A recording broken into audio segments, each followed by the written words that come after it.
Hey everybody, it's Jason from the Texas Gun Vault, and once again I'm coming to you with another unboxing and product review. And today's product is something I normally don't review. We're going to be looking at a laser sight by a company called Raytice. And this is something that, as I said, I normally don't take a look at because I don't find lasers all that effective or useful on firearms. I don't find them practical or tactical. So from a practical aspect, I really find that having a nice optic is way better. I find that if you're using a laser sight and you're looking through the sights of a firearm and you're kind of co-witnessing them, you begin to look more at the dot than you actually do the target. And depending on how you're holding the firearm, whether it be a handgun or a rifle, that dot can move a little bit and you become more aware of that. From a tactical standpoint, I don't like to project where I am, especially if I'm trying to take cover. If you're going to use a laser sight, yeah, only people from a certain perspective can see you, but essentially you're telling the person you're pointing that laser at, hey, here I am. So I don't really find them to be all that tactical or practical. Now, the only laser sights that I really own are two artifacts from my early gun collecting years because I thought laser sights were cool. In fact, I still have them because I threw them in a box. One of them is a sight mark. I believe this is a red laser, and I don't even know what brand this one is. This is also a green laser, I believe. But I haven't used these things in years, and I think I had problems with them not holding zero. I bought them because they were cheap, probably a decade ago. I just threw them in a box and I don't use them at all. The other lasers that I do have that occasionally I have used is I do have a carry gun here, and this is a Lone Wolf distributor's firearm that I have reviewed on the channel. But up here I have an Olight prototype light and laser combo. Now, I haven't ever made a video on this, and I did a test video for them. But what's interesting about this laser is that it is blue. And let me kind of point it here towards the camera. Yeah, a blue laser. You don't see that very often. Now, when it comes to the colors of lasers, when lasers became popular, you could only get them in red because red lasers require the least amount of energy. In fact, going way back to when lasers were first invented, they actually weren't lasers at all. They were masers, microwaves instead of visible light. And as technology has gotten better, we were able to increase the frequency, and now we have red lasers, green lasers, and blue lasers. And obviously blue lasers require the most amount of energy. But green lasers have offered us a unique advantage being a human being because green is right in the middle of the visual spectrum for us. So we can see green better than we can see any other color. So I guess if you are going to have a laser sight, going with green is probably the way to go. Now, I know what some of you guys are probably saying. This is going to be a cheap Chinese product. And yes, it is made in China and it is pretty affordable. But as I have discovered with many of the flashlight reviews I have done, the technology that China is using has actually kind of caught up. Yeah, years and years ago, the Chinese made junk, but they've kind of reverse engineered a lot of stuff. And when it comes to the actual high-end lasers that we use today, well, most of those emitters are actually made in China. And so an example of that I have right here is my Insight Technology civilian version of the PEC-15. Now, this is an American-made device. It has a visible laser, an IR laser, and an IR illuminator. However, the emitter for the visible laser is probably made in China. None of that stuff really changes when it comes to the technology. The only thing that really matters between this being about a $60 sight and this thing being a $1,400 sight, besides having all of the other options on it, is how durable the product is and will it hold zero. Now, the US military uses a version of this, so I'm going to expect this thing is going to be pretty high quality and a go to hell accessory. You can go to war with this thing and it's going to work great. So when it came to some of the other laser sights that I've already mentioned, I've had problems with flickering and not holding zero, but that was on lasers that were made 10 years ago.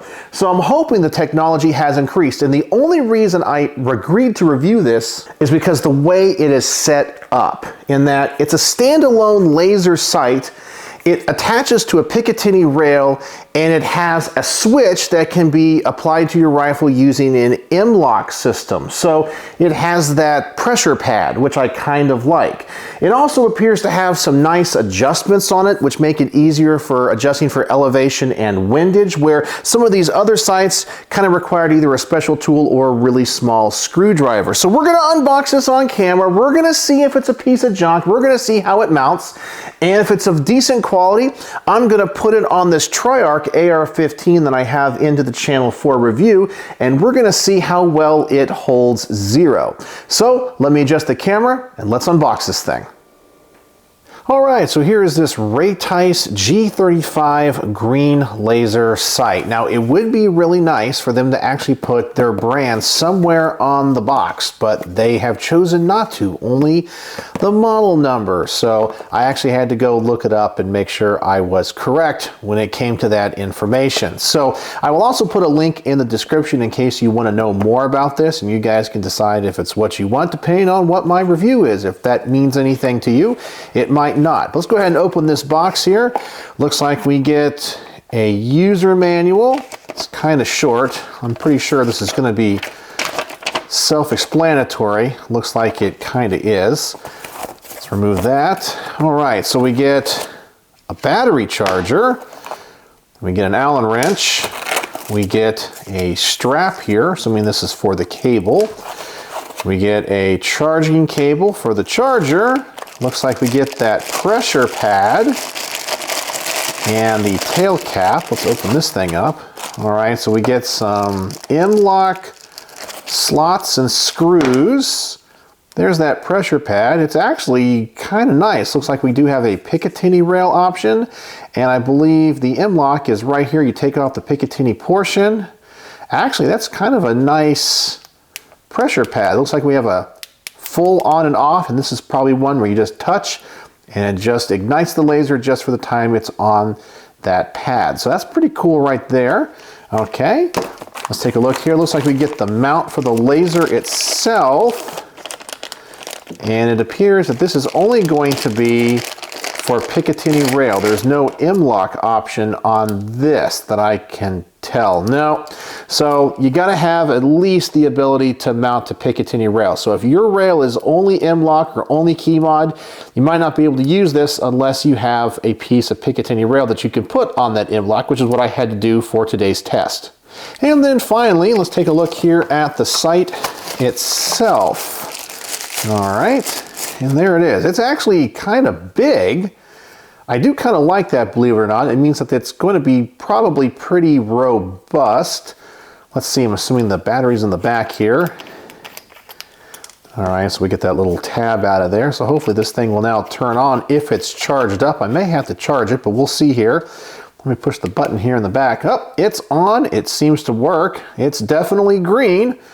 All right, so here we have the adjustments, right and up. Let me turn these here. And actually, those are pretty nice. They're very tactile and audible when it comes to the clicks. That's a way better system than those older lasers. I like that a lot. That seems like it's going to hold those in pretty well. So if you like a laser sight, that might be nice. I do like the size of this. I do like the design. So I'll go ahead and put it into the mount. Maybe I got to adjust it with the Allen wrenches here. Make sure that it fits and everything goes together like it should. Let me just make sure it goes in this mount right here.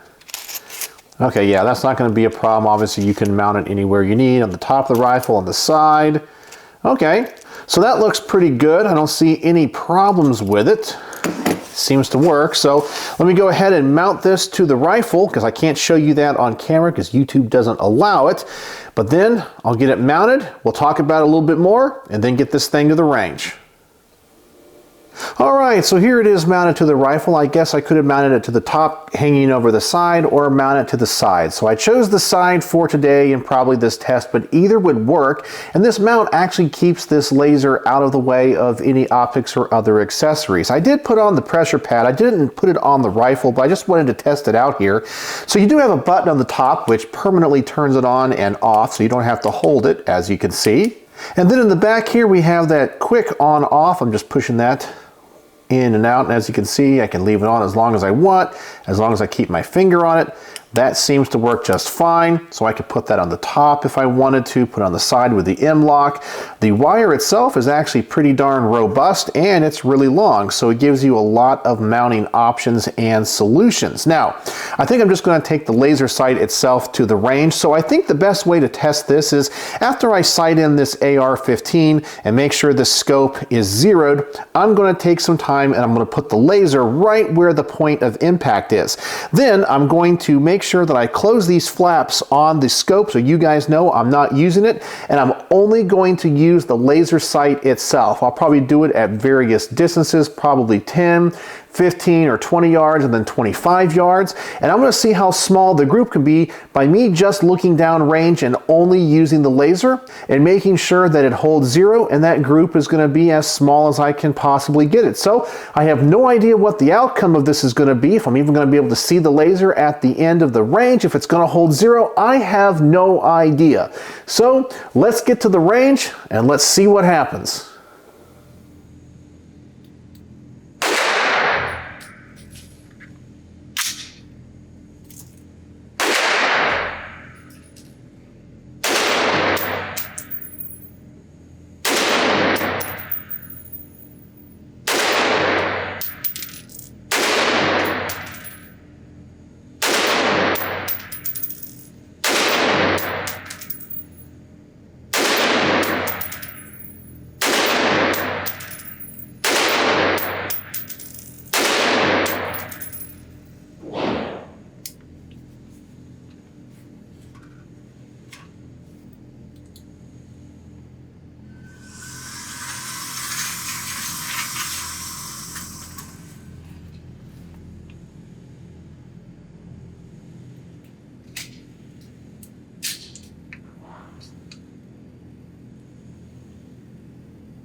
All right, and you really can't argue with those results. Those groupings were really tight, and I hope you saw I was not using the scope. I had the caps on the scope, so I was simply just looking down range at where that laser was. I had no problems when it came to function.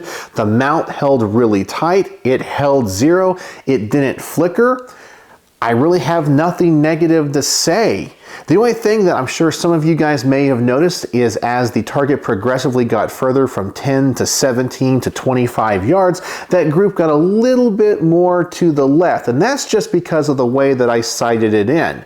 Of course, if you sight in a laser at the point of impact at whatever distance, it is no longer truly parallel with the bore. So if you bring the target in, it's going to be a little bit off one direction. If it goes out, it's going to be off in the other direction. However, if you know the distance between the emitter and the bore and you can adjust for that and are okay having the laser a little bit off from the center of the bore, it can be the same at any distance. It just depends on how much time you want to zero this. But I had just centered it at the point of impact at about 12 yards, and that's why we had that shift as we progressively got further. But as you could see, the grouping was really tight. So all I can say is I'm still not a big laser fan. I don't know if I would necessarily run this, but I know some people really would and really like the idea of laser sights.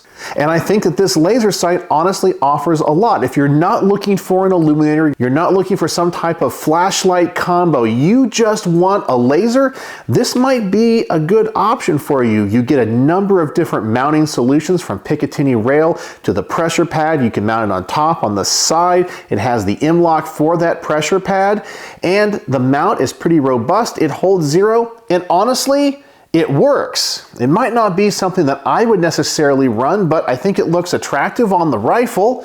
I think for what you get a nice little package. The adjustments on it are very tactile and audible, so I definitely feel like those clicks are gonna work. Yeah, I have no problem whatsoever with this thing. So if I was in the market for a laser sight, I would honestly look at this. And you guys know the price of lasers have gone down. I remember when the company, I think it's called Viridian, came on the market with the first green lasers. They were really expensive, like $150 to $200, and now they've actually come way down. And pretty much every laser company now offers a green laser at a really affordable price. So whether you buy one from a more recognized brand or this particular one from China, it's probably honestly about all the same, because the technology is the same. The only thing you're paying for really is what that emitter is in. And this one seems to be pretty darn robust. So I would have no problem honestly running this on any of my rifles if going with just a laser is what I wanted. So I have to say, I'm actually pretty impressed and pretty darn happy with it. So it's at a pretty affordable price, but honestly, most lasers already are. So if you're in the market for a laser, I would definitely try out this one. It's pretty affordable, as I said, and you get tons of options. So on my star system, how would I rate the G35 laser sight? Well, I'm gonna have to give this thing, honestly, 5 out of 5 stars. And I was not expecting that. I think it's pretty attractive with lots of options. So if this is something that you would be interested in, I would honestly recommend it. And I'm going to put a link in the description below where you can find out more about it and to the company that is selling it. So it's just the laser, no light, nothing else. So if that's what you want, go check them out. And I will also put some information down there, as I said, to where to buy it. I don't get any kickbacks or any of that. The only thing I got for this review was this site for free, and that is it. I get nothing else. So I try to remain as unbiased as I possibly can. So let me know what you think, if this is something that you would be interested in, or it's something that you would pass, whether because it's just a laser or that it's made in China. Either is totally cool with me, but I just want to provide this information to you so you can make the best choices for yourself. So let me know in the comment section below what you think. And as always, thanks for watching.